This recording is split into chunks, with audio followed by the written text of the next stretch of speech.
김건희 국정농단 특검이 김건희 씨를 오늘 구속 기소했습니다. 수사 개시 59일 만입니다. 전직 대통령 부인이 구속 상태로 재판에 넘겨진 건 처음입니다. 오늘 이슈 플러스는 이 얘기부터 해보겠습니다. 이고은 변호사와 함께하겠습니다. 어서 오세요, 변호사님. 안녕하세요. 네. 오늘 보니까 12일 날 구속할 때 적용했던 혐의, 공천 개입, 도이치모터스 주가 조작, 통일교 청탁 혐의. 그대로 담겼다 이렇게 보면 됩니까? 네, 그렇습니다. 죄명이나 사실관계는 그대로 했고요. 다만 조금 눈에 띄는 것은 윤석열 전 대통령을 함께 기소하진 않았지만 이 명태균 씨 의혹 관련해서 이 정치자금법 위반의 공범으로 윤 전 대통령을 적시했다라는 것은 조금 눈에 띕니다. 한 가지 좀 살펴보면 이 도이치모터스 같은 경우에는요, 이 전주의 역할을 하긴 했지만 이 권오수 전 회장 그리고 이종호 등과 함께 공모한 이 공범이라고 적시를 했습니다.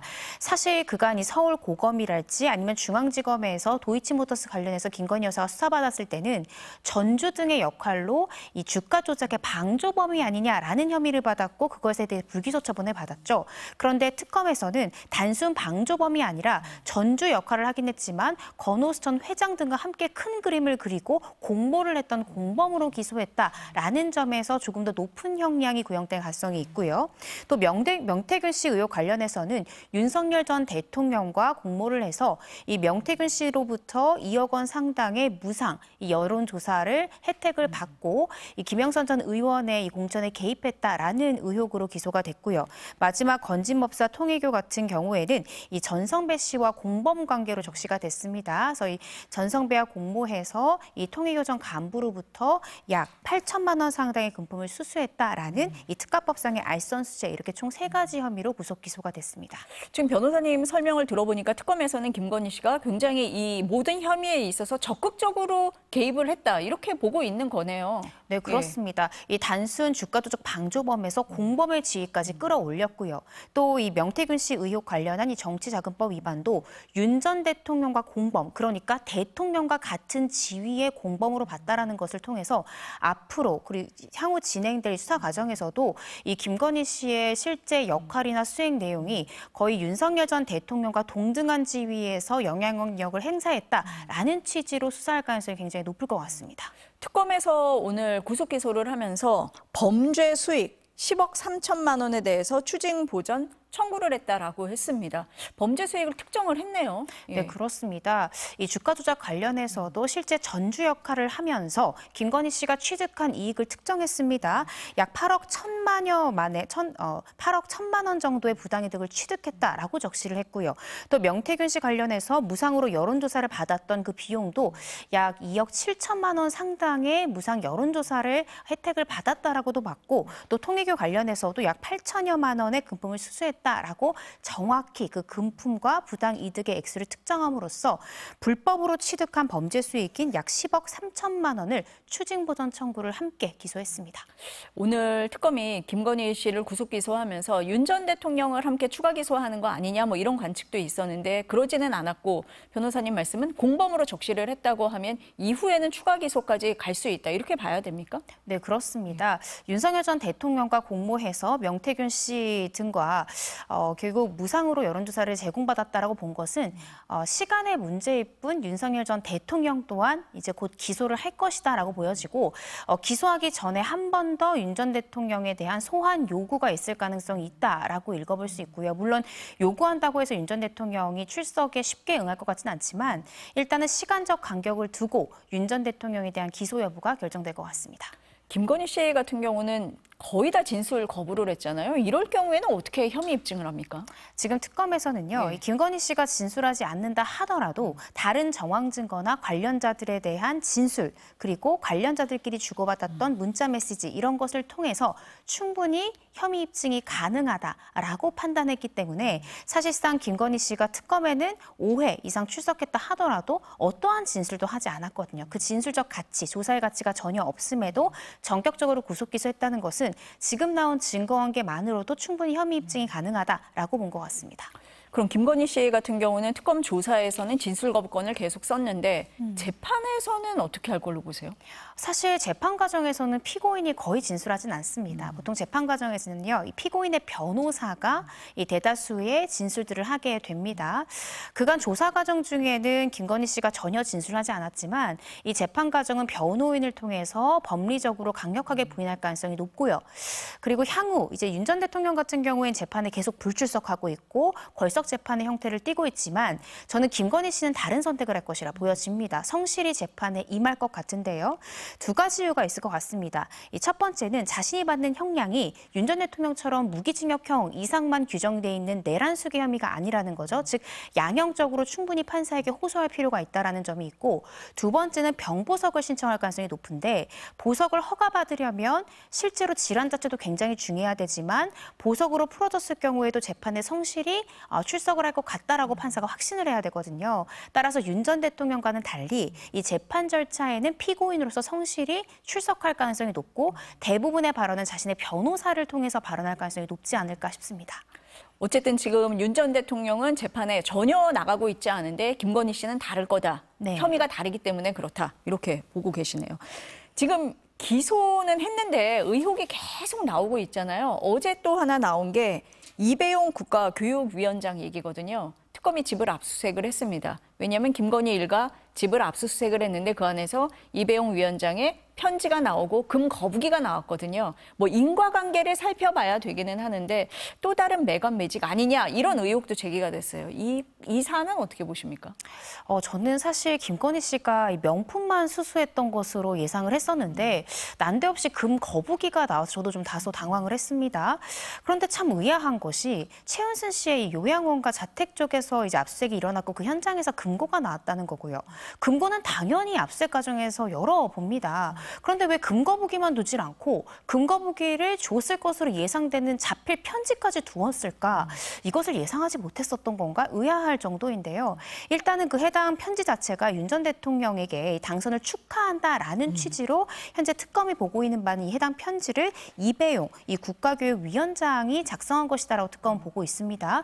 그렇다라고 한다면 그 거북이 또한 그 편지 내용처럼 당선 축하 취지의 선물이었을 가능성이 높잖아요.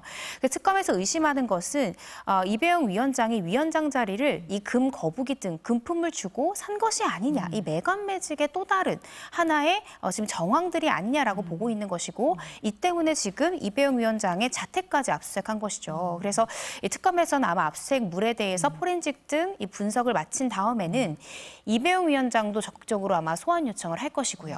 또 김건희 씨를 상대로도 이 부분에 대한 수사를 벌일 가능성이 상당히 높지 않을까 싶습니다. 아니 진짜 변호사님 말씀을 들어보니까 금고는 당연히 압수수색 대상이고 한데 그 안에 왜 편지를 같이 놓아뒀을까 좀 이상하긴 하네요, 진짜. 네, 그렇습니다. 네. 이 목걸이 같은 경우에 특히 네. 나토 순방 때 착용했다라고 이야기하는 반클리프 앞에 목걸이는 특검에서는 가짜 목걸이를 일부러 자신의 일가 집에다가 두었을 것이다라고 지금 의심을 하고 있는 거잖아요. 그렇게 철저하게 범행을 예상할 수 있는 인물이 왜 이 최은순 씨 관련한 금고에는 편지까지 그대로 두었을까? 저는 이 점에서 좀 의아하다는 생각이 들긴 하는데요. 이 부분에 대해서는 이배용 위원장 등을 이제 수사를 해보면 어느 정도 윤곽이 나오지 않을까 싶습니다. 이배용 위원장이 국가조찬기도회 부회장도 맡고 있었는데 회장은 서희건설 이봉관 회장이잖아요. 김건희 씨에게 반클리프 목걸이를 준 사람. 이렇게 보면은 왠지 연결고리가 지금 이어지는 것 같은데 특검에서도 이런 부분을 봅니까? 볼 것 같습니다. 네. 그리고 지금 이봉관 회장이 건강상의 이유로 출석은 지금 좀 어렵다라고 하고 있는 취지잖아요. 그렇지만 특검은 정말로 건강 상태가 좋지 않다면 병원까지 가서라도 아마 수사를 할 겁니다. 조사 과정 중에 이배용 위원장 간의 이러한 지금 모임, 그리고 거기서 어떻게 소개가 이루어졌고 실질적으로 어떤 관계들이 있는지에 대해서 저는 이봉관 회장에게도 물을 가능성이 높다고 생각이 들거든요. 그리고 이 조찬 지금 기도회라고 나오고 있는데 조찬 기도회에 참석 인원이 과연 누구인지, 혹시 또 다른 기업이나 또 다른 영향력을 가진 인물들이 있는지, 그리고 그곳에서 공직을 받은 사람이 있는지 아마 이렇게까지 수사가 확대될 가능성도 한번 예상해 볼 수 있을 것 같습니다. 이렇게 새로운 의혹이 나오면 재판에 영향을 줍니까? 실질적으로 현재 받고 있는 재판에 직접적인 영향을 주지는 않습니다. 이 지금 새로 나온 혐의들이 기소할 정도로 입증이 되어서 기소가 돼서 추가 기소가 되어서 함께 재판을 받게 되면 재판에 영향을 미치지만요. 그렇지만 직접적으로 이런 의혹으로 수사를 받고 있다는 것이 현재 재판 진행 중인 사건에 대해서 직접적으로 영향을 미친다. 이렇게 보기는 어렵습니다. 이번에 기소한 혐의는 보면 세 가지잖아요. 네. 나머지 혐의 의혹들이 많잖아요. 그런 수사는 어떻게 합니까? 지금 특검에서 오늘 브리핑을 하면서도 네. 관련되고 있는 나머지 혐의들에 대해서도 추가적으로 계속 수사를 이어가겠다라고 했습니다. 서희건설 이봉관 회장의 반클리프 목걸이도 있고요. 또 IMS 모빌리티, 그러니까 김혜성 이 집사 관련해서도 과연 그 투자 유치에 있어서 김건희 씨의 영향력이 있었는가 이런 부분에 대해서도 수사를 해야 되는 것이고요. 서울 양평 고속도로 등등 사실 수사할 사항이 굉장히 많습니다. 그래서 일단 특검에서는 구속영장에 적시된 기재 사실만으로 일단은 기소를 해두고 계속해서 관련 사건을 수사하면서 추가 기소하고 추가 구속영장을 발부받는 형태로 계속해서 장기간 이어질 재판 과정을 계속 구속 상태에서 끌어가지 않을까 싶습니다. 한덕수 전 국무총리 얘기 좀 해보겠습니다. 구속영장이 기각이 됐잖아요. 지난번에 나오셨을 때 그 얘기를 하셨어요. 한 전 총리가 진술을 번복을 했잖아요. 네. 윤 전 대통령으로부터 계엄 선포문을 받았다라고 진술을 바꿨는데 아마 그래서 특검이 고민이 많을 것 같다라고 말씀하셨어요. 이 점을 지금 예상을 하셨던 겁니까? 네, 저는 실질적으로 영장이 기각될 가능성이 상당히 높다라고 사실은 다른 언론사에서도 영장 실질심사 날에도 계속 그렇게 예상을 했던 것이 사실은 한 전 총리의 증거인멸의 가장 강력한 증거가 사실 위증이잖아요. 그런데 한 전 총리가 모르겠습니다. 자신의 변호인과 논의를 해서 바꿨는지 모르겠지만 증거인멸의 우려 자체가 낮다라고 인정되어야만 영장을 기각시킬 수 있는 것이거든요. 그래서 증거인멸 혐의와 가장 가깝게 맞닿아 있는 위증 혐의는 인정으로 돌아섰고요.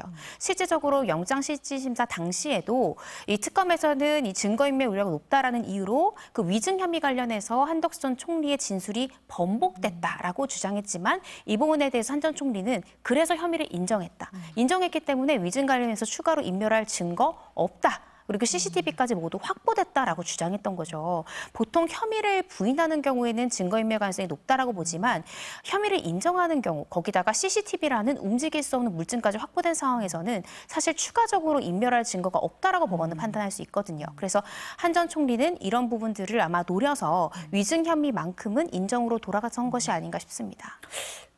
법적으로 다툴 여지가 있다라고도 표현을 했잖아요, 법원에서. 그럼 범죄 혐의가 소명이 안 됐다, 이렇게 봐야 됩니까? 저는 사실 그렇게 읽힙니다. 특히 이 내란 방조 혐의에 대해서는 중요한 사실관계나 한덕수 전 총리가 비상계엄 전후로 보였던 일종의 행적들이 결과적으로 법리상으로나 또 사실관계상 다툼의 여지가 있다라는 취지거든요. 그것은 아직 영장을 발부할 만큼 충분히 소명이 되지 않았다라고도 해석할 수 있기 때문에 사실 1차 1심 공판에 가서도 계속 한 전 총리 측과 특검 간에 이 내란 방조 혐의를 두고는 치열한 법적 공방이 일어날 가능성이 굉장히 높고요. 특히 같은 사실관계, 그러니까 국무회의 심의를 건의했다라는 동일한 사실관계를 두고도 특검에서는 이것이 법률적 하자 없도록 완벽한 비상계엄 선포가 되도록 당신이 역할을 한 것이 아니냐라는 입장인 것이고요. 한 전 총리는 그것이 아니라 내가 만료했음에도 불구하고 설득이 되지 않아서 다른 국무위원들의 의견을 들어보고자 내가 제안했을 뿐이다. 이렇게 같은 행적을 두고도 법리상 치열하게 다툼이 될 수 있는 부분이 있기 때문에 1심 공판 단계 때도 내란 방조 혐의 입증이 가장 중요한 쟁점이 되지 않을까 싶습니다.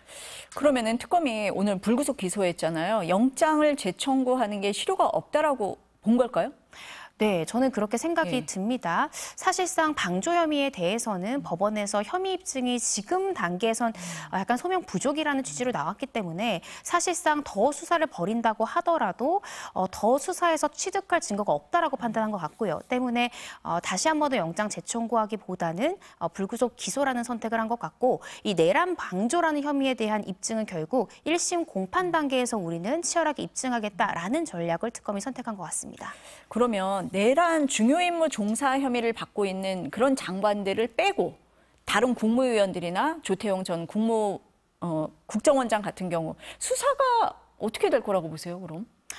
저는 오늘 사실은 한덕수 전 총리에 대해서 어떠한 추가 수사 없이 곧바로 불구속 기소를 하는 것 보고 지금 한 전 총리에 대한 영장은 기각됐지만 특검의 기세는 꺾이지 않을 것 같다라고 생각을 했습니다. 왜냐하면 혐의 소명 부족을 이유로 영장이 기각되는 경우에는 설사 구속영장을 재청구하지 않더라도 1심 재판 단계 때도 입증에 문제가 생길 수 있는 상황이거든요. 그래서 보통은 같은 피의자를 한 번 더 불러 조사하거나 다른 물증들이나 다른 참고인들을 불러서 증거관계를 보강한 다음에 불구속 상태에서 기소하는 게 통상적인데 전혀 그러한 조치 없이 불구속 기소했습니다. 그렇다라는 뜻은 지금 특검에서는 이 영장 기각과는 무관하게 원래 우리가 세웠던 계획대로 계속해서 영장 청구를 하고 설사 중간에 기각되는 인원들이 있더라도 굽히지 않고 계속 계획대로 가겠다라는 것으로 보여지거든요. 그래서 말씀 주신 대로 조태용 전 국정원장도 사실은 한덕수 전 총리와 비슷한 논리입니다. 국정원법상 이 국회에 이러한 상황을 보고해야 될 의무가 있음에도 불구하고 이 조태용 전 원장 말에 따르더라도 12월 3일 오후 8시 50분에 비상계엄 선포 상황을 인지했다는 것인데 그리고 2시간 뒤에 이 비상계엄 선포됐습니다. 2시간 사이에 왜 국회에 보고하지 않았느냐. 당신이 더 적극적으로 비상계엄 선포를 만료할 수 있었던 것이 아니냐라는 논리거든요. 한 전 총리와 굉장히 유사한 논리를 가지고 있는데 영장이 한 전 총리에 대해서 기각됐음에도 불구하고 계속해서 기소 절차에 나아갔다는 것은 저는 조태용 전 원장에 대해서도 구속영장 청구 계획이 있었다면 그 계획을 그대로 실현할 가능성이 높지 않을까라고 예상을 해봅니다. 그러니까 특검에서는 지금의 수사 속도라든지 방향이라든지 그대로 가지고 갈 거다 이렇게 보시는 거네요. 네. 어제 그 권성동 의원에 대해서 구속영장이 청구가 됐잖아요. 13시간 조사하고 하루 만에 바로 청구를 했어요. 어떤 이유라고 보십니까? 그만큼 혐의 입증에 대해서 자신감이 있다라는 것 같고요. 두 번째는 지금 바로 구속하지 않으면 증거인멸의 가능성이 매우 농후하다. 구속된 상황에서 수사를 진행을 해야만 한다라고 특검이 느끼는 것 같습니다.